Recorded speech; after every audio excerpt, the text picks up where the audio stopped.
For today's True Crime Tuesday case, I'll be going over the unsolved murder of David Darnell Carter from Melvindale, Michigan. There's a person of interest that is still on the run, and investigators need your help in identifying and finding this person.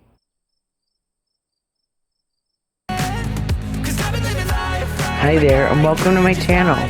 If you would please hit the subscribe button on your way in, I would greatly appreciate it. And if you like what you see, hit the like. It's free and it helps get me out in that algorithm. Alright, let's get on to today's topic. David Darnell Carter, the Melvindale, Michigan man and loving, proud father, was extremely close to his family, particularly his father Elton and his sister Tasha Carter Jackson. He absolutely adored his teenage son and namesake DJ, and while they were no longer together romantically, David enjoyed a warm and friendly relationship with his son's mother, Samia Connor. He was an ambitious hard worker at a top-tier auto supplier who somehow also found time to volunteer as a coach with the Melvindale Junior High Football League and regularly stopped by his parents' house to visit and lend a hand.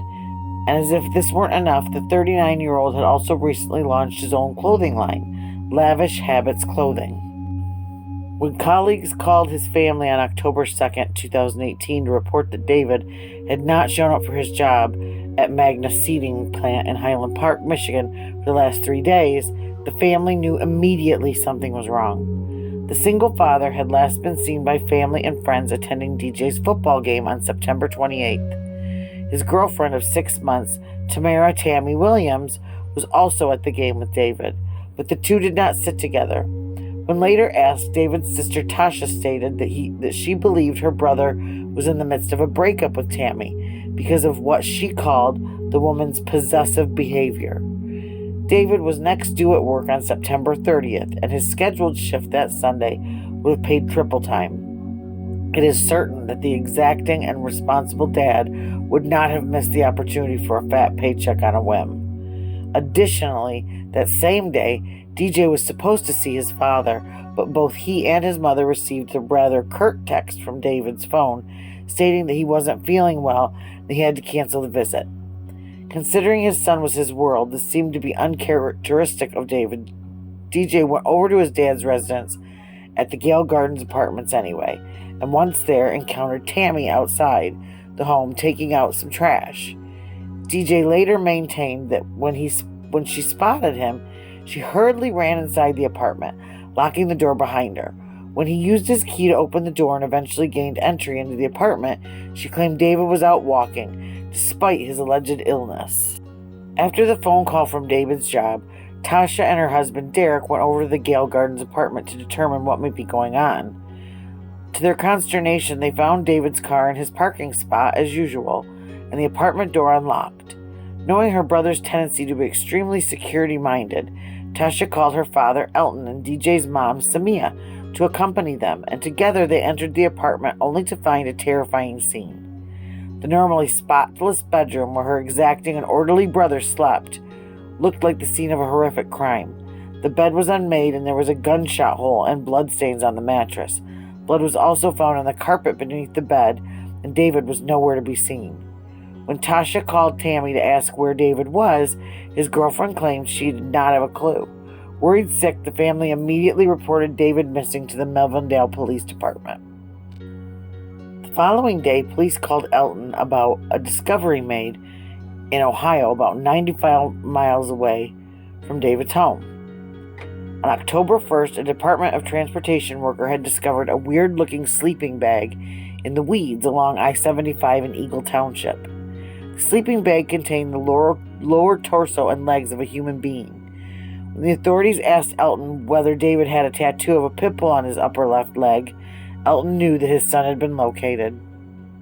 Unfortunately, with the most devastating outcome. Once confirmed, the police opened a homicide investigation into David's death. Michigan State Police crime scene techs and Melvindale Police Department detectives descended upon the Gale Gardens apartment, collecting evidence. Some sources report the remains were found in Melvindale, but it's unclear exactly what was found and where. On October 5th, authorities arrested David's girlfriend Tammy Williams, naming her as a suspect and bringing her in for questioning, largely based on her lack of concern over David's disappearance and her odd behavior as witnessed by DJ.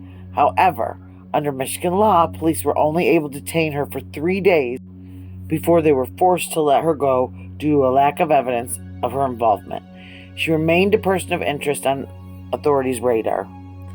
In subsequent days, police discovered David's dismembered head in a duffel bag in a different location along the same highway, which allowed them to confirm that David had perished from a gunshot wound below his left ear, exiting from the top of his head. On October 16th, a final bag was located containing David's upper torso, arms, and hands.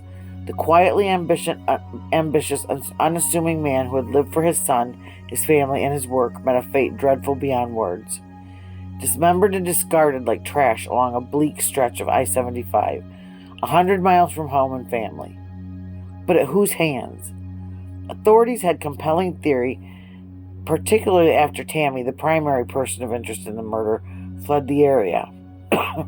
She had several large cash withdrawals and traveled by train from Ann Arbor, Michigan to Chicago. From Chicago, she headed to New York and was last spotted leaving the Neptune Hotel in the Bushwick section of Brooklyn, New York. The trail ends here, and her whereabouts are currently unknown. Investigators are currently looking for Williams, who is said to have contacts all over the world due to her former job as a travel agent. Additionally, she has close connections within the Order of the Eastern Star, a co-ed fraternity and chapter of the Freemason community, and within the medical community thanks to her recent position as a phlebotomist. On December 20th of the same year that David was murdered, the U.S. Marshals Service and 24th District Court issued a felony warrant against her for first-degree homicide, disinterring a dead body, and tampering with evidence. The fugitive is considered armed and dangerous, and authorities suspect she is receiving financial assistance. Her mother, Verdine Day, is accused of embezzling funds from the Detroit Fire Union, where she served as treasurer from 2015 until her retirement in 2019. Williams is 5 feet 5 inches tall and weighs about 190 pounds. She has brown eyes and hair, but is said to change her hair frequently and wears wigs. She has a large identifying tattoo of a rose on her left shoulder. There's a reward of $5,000 for information leading to her arrest. Meanwhile, David's heartbroken family must live with the loss of their beloved son, brother, friend, and dad. DJ fondly recalled working out with his dad, throwing the football with him, and just talking junk, some of his favorite memories.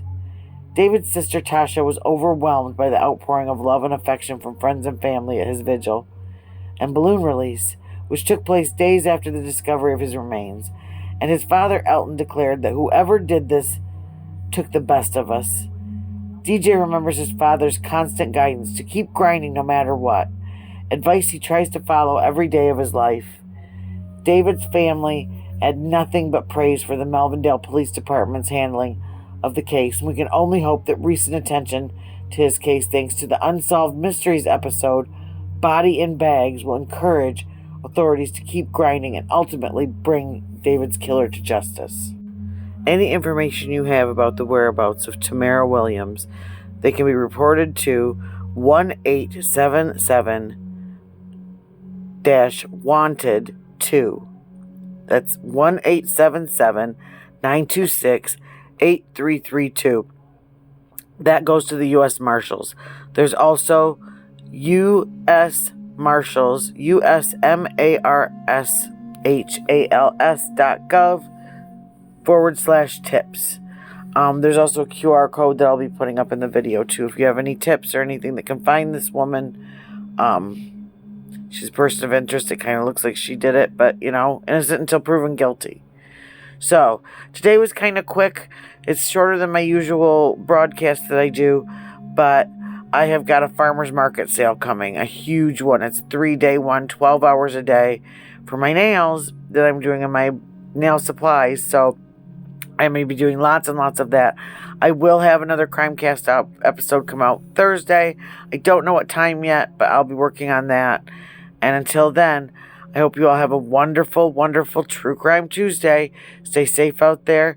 Take care of yourself. Cutsy out.